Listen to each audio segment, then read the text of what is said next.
Welcome to my vlog. Ayan. So, our menu for today, I'm gonna cook pakbet. Yan, pakbet. Butter. Panggisa, meron ako ditong alamang guys. So, meron pa rin akong ipon. Kamatis, bawang at sibuyas. Mas gusto ko yung maraming kalabasa.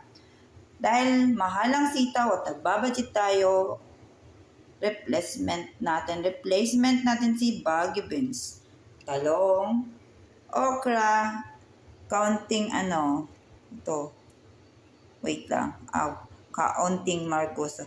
I-try ko po yung dahon ng radish na white kasi edible to eat naman siya. Okay, mag-start na tayo.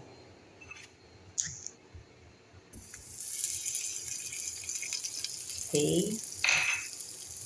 Siyempre guys, alam na natin, ang una nating igigisa ay ang bawang, sibuyas. Ipapalight brown din natin siya. So, konti lang yung butter guys, huwag masyado sa I added tomato. Tatapan ko po siya, small fire, para medyo mag-saucy-saucy yung tomato natin. Yan guys. Lalagyan na natin yung hipon. Sariwang hipon pero frozen na.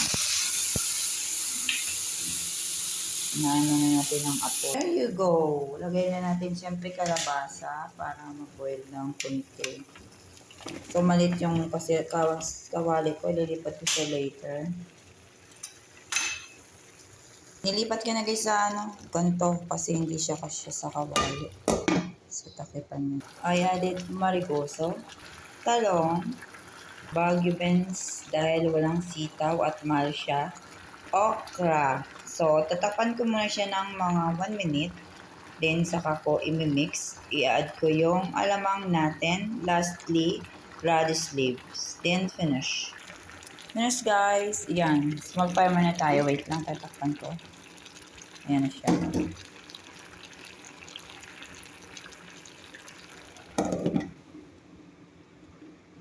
Have a nice day.